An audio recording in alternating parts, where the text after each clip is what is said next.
Welcome to the stylish coder. उम्मीद करता हूँ आप सब बढ़िया होंगे। आज का हमारे पास क्वेश्चन है difference between ones and zeros in row and column. LeetCode की मीडियम लेवल की ये प्रॉब्लम है।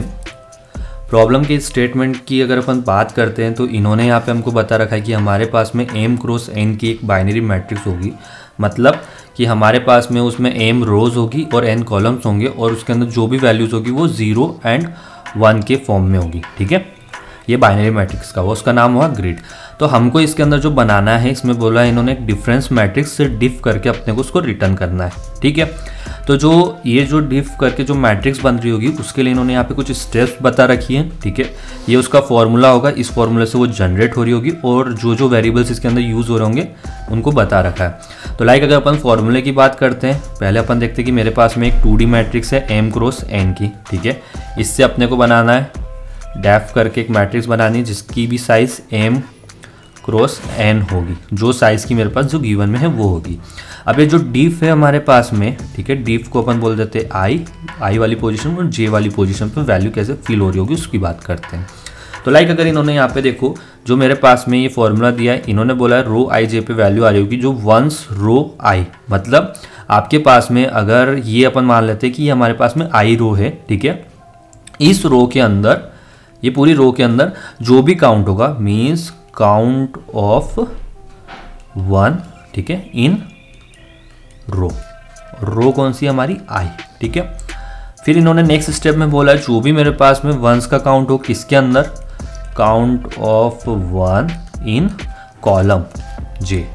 ठीक है, तो कॉलम j का जो भी काउंट होगा वो, फिर उसके बाद में माइनस करने का बोल रहे हैं कि किसका, 0 रो i मीन्स 0 रो i क्या है, जो भी i रो है उसके अंदर जो 0 का काउंट होगा वो। ठीक है, ये 0 का काउंट किसमें, रो i में। ठीक है, और सेम हमारे पास में हो जाएगा 0 का काउंट कॉलम j के अंदर। ठीक है, तो इसका यूज़ करके हमको इस मैट्रिक्स को फिल करना है। ठीक है, डिफरेंस वाली मैट्रिक्स को। तो लाइक अगर अपन एक एग्जाम्पल के थ्रू इसको देखते हैं कि कैसे क्या हो रहा होगा। तो फर्स्ट चीज़ ये हमारे पास में एग्जाम्पल है, तो मैं इसमें फर्स्ट 0 वाली पोजीशन की बात करता हूँ अभी के लिए। ठीक है, यहाँ पे मेरे पास में i कितना है 0 और j कितना है 0। ठीक है, तो अब मेरे पास में मुझे क्या देखना है, इस रो का 1 एंड 0 का काउंट देखना है। ठीक है, फॉर्मूले के हिसाब से अपन देखते हैं क्या वैल्यू होगी। फर्स्ट में देखो इस रो में कितने 1 है हमारे पास में, 2 1 है। ठीक है, और इसके कॉलम में कितने 1 है हमारे पास में, ये कितने 1 1 है। ठीक है, प्लस किया 1। अब बात करते हैं 0 की, माइनस के साथ लेना है। रो के अंदर कितने 0 है 1। ठीक है, ठीक है, कॉलम में कितने 2, माइनस के 2 कितना बना 0 और 0 यहाँ पे आ गया। अगर अपन इस 1 की बात करते हैं तो इस केस में रो ये रहेगी, कॉलम ये हो जाएगा। ठीक है, तो इसके अंदर देखो हमारे पास में रो में कितने 1 है, 2 1 है। ठीक है, कॉलम में कितने 1 है, 1 1 है। ठीक है, अब 0 की बात करते हो तो रो में 1 1 आ रहा है। ठीक है, माइनस किया 0 आ रहा है, 1 आ रहा है और कॉलम में 2 आ रहा है, तो इक्वल टू अगेन 0। तो यहाँ पे देख सकते हो 0। ऐसे करके हमको इस मैट्रिक्स को फिल करना है। ठीक है, हो जाएगा, काफ़ी सिंपल सा है।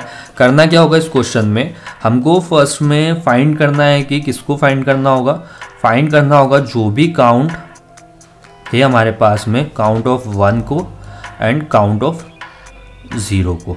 ठीक है, और लाइक अगर अपन इस प्रॉब्लम को देखते हो तो मुझे ये बताओ कि लाइक मैं डबल बार मेहनत क्यों करूँ। मतलब फर्स्ट में मैं काउंट 1 को करूँ, फिर सेकंड में मैं काउंट 0 को करूँ।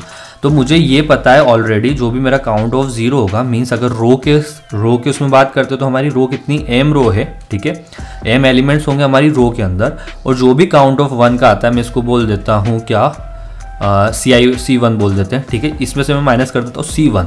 तो मेरे पास में क्या आ जाएगा, मेरे पास में यहाँ पे जो भी आंसर आएगा मीन्स अपन बोल दो 0 का काउंट ये होगा, मतलब m माइनस C1। अगर अपन रो के रिस्पेक्ट में बोलते हैं, मतलब सॉरी कॉलम के रिस्पेक्ट में बोलते हैं, n माइनस जो भी हमारे काउंट होता है C1 का, वो जो भी आएगा वो हमारा 0 का काउंट हो जाएगा कॉलम के रिस्पेक्ट में। ठीक है, तो मीन्स हमको ये चीज़ हो गई क्लियर, हमको 0 को काउंट ही नहीं करना है, हम सिर्फ 1 को काउंट कर रहे होंगे। ठीक है, तो कल वाला जो क्वेश्चन हमारे पास में गिवन था उसमें हमने 1 को काउंट किया था। ठीक है, तो वहाँ पे हमने एक दूसरे अप्रोच से किया था, आज अपन उसको दूसरे अप्रोच से करेंगे। कैसे करेंगे, तो लाइक अगर आप इस प्रॉब्लम को देखो कि मीन्स मेरे को ये पता चल जाए कि जो मेरे पास में ये रो हो रही है, ठीक है, ये रो हो रही है और ये रो हो रही है, ठीक है। इनके मैं 1 को काउंट कर सकता हूँ। कैसे कर सकता हूँ, यहाँ पे मेरे पास में कितने 1 है 2, यहाँ पे मेरे पास में कितने 1 है, यहाँ पे भी 2 है और यहाँ पे भी 1 है, ठीक है। अगर मैं यहाँ पे देखूँ तो कितने 1 आ रहे हैं 1, यहाँ पे देखता हूँ मैं कितने 1 हो रहे हैं मेरे पास में, ये हो रहे हैं 1, एक ही 1 बना और यहाँ पे 3 1 है, ठीक है। तो ये काउंट बन गया। अब मुझे इसको फिल कराना है, तो लाइक यहाँ पे देखो 1 एंड सॉरी मैं इसको लिखता जाता हूँ यहाँ पे। तो इस 0 के रिस्पेक्ट में इस वाले को देखना, इस वाले को देखना, 2 + 1। अगर अपन माइनस करते तो माइनस क्या हो जाएगा कि मेरे पास कितने एलिमेंट्स है इसके अंदर 3 - 2 रो वाले को किया, फिर -3 - 1।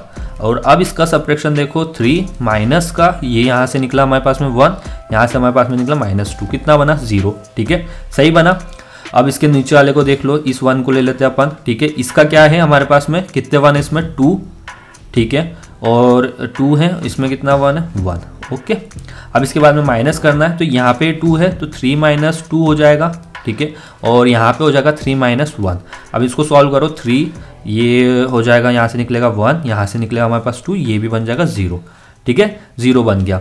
तो मीन्स करना क्या है हमको, लाइक हम एक रो का एक एरे बना लो, जो भी रो की साइज हमारे पास में m रो है, उसके अंदर हमारे पास में जो भी रोज का जो भी 1 का जो भी काउंट आएगा उसको अपन इधर रखते हैं और कॉलम के काउंट को अपन इधर रखते हैं, और फिर उसको लाइक जिस टाइप के जो फॉर्मूला है जो अपन ने किया था उससे अपन कर लेंगे। एक बार अपन वापस सिंपल स्टेप्स में लिखते हैं। मीन्स फर्स्ट में मैं क्या करता हूँ, एक रो करके बनाता हूँ m करके, ठीक है। इसके अंदर मैं क्या कर लूँगा, अपनी रो का सम ऑफ 1 रो का, ठीक है। फिर एक कॉलम का अपन बनाते हैं n, ठीक है, सम ऑफ 1 कॉलम का, ठीक है, सेकेंड स्टेप हो गई है।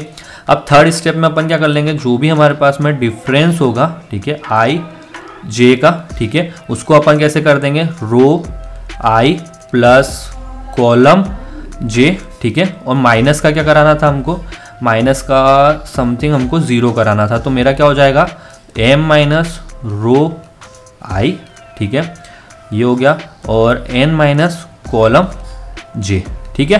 तो इस अप्रोच का यूज करके अपन अपने इस क्वेश्चन को सॉल्व कर रहे होंगे, ठीक है। तो चलिए करते हैं इसको सॉल्व। तो चलिए लिखते हैं कोड। फर्स्ट में अपन इसके वेरिएबल्स बना लेते हैं, मीन्स साइज क्या क्या होने वाली है। int m हमारी होगी रोज, ठीक है, तो ग्रिड डॉट लेंथ, ठीक है, फिर int n हमारी हो जाएगी जो कॉलम की लेंथ होने वाली वो, ठीक है, तो ग्रिड 0 डॉट लेंथ, ठीक है, हो गया। अब इसके बाद में हमको करना क्या है, हमको लाइक रो एंड कॉलम के वाइज उसका 1s का काउंट लेना, तो अपन यहाँ पे एक एरे बना लेते हैं। int रो का रोज लिख देते हैं यहाँ पे, जो भी हमारे पास में 1 का होगा, तो न्यू इंट इसकी साइज़ होगी हमारे पास में m, और int हमारे पास में एक और एरे होगा किसका, कॉलम का, कॉलम्स होगा क्योंकि नाम जचेगा नहीं उसके साथ। न्यू इंट साइज़ इसकी हो जाएगी n, ओके। अब इसके बाद हमको करना क्या है, हमको लाइक इस पूरे के पूरे ग्रिड में से 1s की काउंट ले लेना है, तो अपन यहाँ पे फोर लूप लगाना पड़ेगा क्योंकि अपने को उसको करना है। int 0 से चालू होगा, i हमारा कहाँ तक जाएगा m तक, और i हमारा यहाँ पे प्लस प्लस होता रहेगा, ठीक है, हो गया। एक और लूप लगाना पड़ेगा क्योंकि हमारे पास में 2D ए रही है। int j = 0, j tends to n और j प्लस प्लस, ठीक है। अब अपन क्या कर सकते हैं, इन रो के अंदर सम करा देते हैं, तो रो i प्लस इक्वल टू क्या हो जाएगा मेरे पास में, जो ग्रिड के अंदर हमारे पास में अगर i और j पे अगर 1 है तो वो ऐड हो जाएगा, 0 होगा तो कोई डिफरेंस आने वाला नहीं। सेम अपन कॉलम्स के साथ भी कर लेते हैं, या रोज आएगा या कॉलम्स आएगा, columns j plus equal to जो ग्रिड i और j है वो सम, ठीक है। तो हमारे पास हुआ क्या, हमारे पास यहाँ पे बन के आ गया, उसका जो भी समीशन था वो समीशन हो गया। अब इसके बाद में अपन इसी फोर लूप को करते हैं जिससे अपने को क्या डिफरेंस मैट्रिक्स को फिल कराना है, ठीक है। तो इसको अपन ने कॉपी किया, नीचे जाके पेस्ट किया। अपन यहाँ पे वो डिफरेंस मैट्रिक्स बना लेते हैं जिसके अंदर अपने पास में वैल्यू आएगी int 2D array diff equal to new int size होगी इसकी m और n, ठीक है, हो गया। अब इसमें हमारे पास में जो समीशन था समीशन हो चुका, अपने को ये स्टेप्स यहाँ पे नहीं करना, अपने को यहाँ पे जो हमारे पास में डिफरेंस i एंड j का है उसके अंदर इंक्लूड करना है, ठीक है। तो फर्स्ट में अपने को क्या सम कराना है, तो रो रोज i प्लस कॉलम्स j, ठीक है। इनका 1 1 हो गया। अब इसके बाद में माइनस करना है हमको किसका, जो भी हमारे पास में m माइनस जो भी हमारे पास में रोज i, ठीक है। इससे हमारे पास में 0 की लेंथ आ जाएगी और यहाँ से फिर हमारे पास में जो भी हमारे पास में कॉलम्स के अंदर 0 होंगे वो आ जाएंगे, ठीक है। हमारी डिफरेंस मैट्रिक्स इससे फिल हो जाएगी। हम यहाँ से रिटर्न कर सकते हैं DIFF को एंड देन अपन इसको एक बार रन करके देख लेते हैं कि सिंटेक्स का इशू तो नहीं हो रहा है हमारे कोड में, ठीक है। दोनों केस चल गए, कर देते हैं इसको सबमिट। तो हमारा कोड भी सक्सेसफुल सबमिट हो गया। अगर हम इसकी टाइम एंड स्पेस कॉम्प्लेक्सिटी की बात करते हैं वो क्या हो रही होगी, तो बेसिकली यहाँ पे देखो हमने यहाँ पे 2 स्ट्रक्चर्स बनाए, ठीक है, रोज एंड कॉलम्स के, जो हमारा स्पेस को कंज्यूम कर रहे होंगे। क्या स्पेस ले रहे होंगे ये हमारे पास में, एम स्पेस तो ये ले रहा होगा, ठीक है, एन स्पेस हमारे पास में ये लग रहा होगा। उसके बाद में हमारे पास में ये एक फॉर लूप चला, इसके अंदर एक और फॉर लूप मीन्स नेस्टेड हुआ। आउटर लूप एम टाइम्स चल रहा है, अंदर वाला हमारे पास में एन टाइम्स चल रहा है, तो ठीक है, एम क्रॉस एन।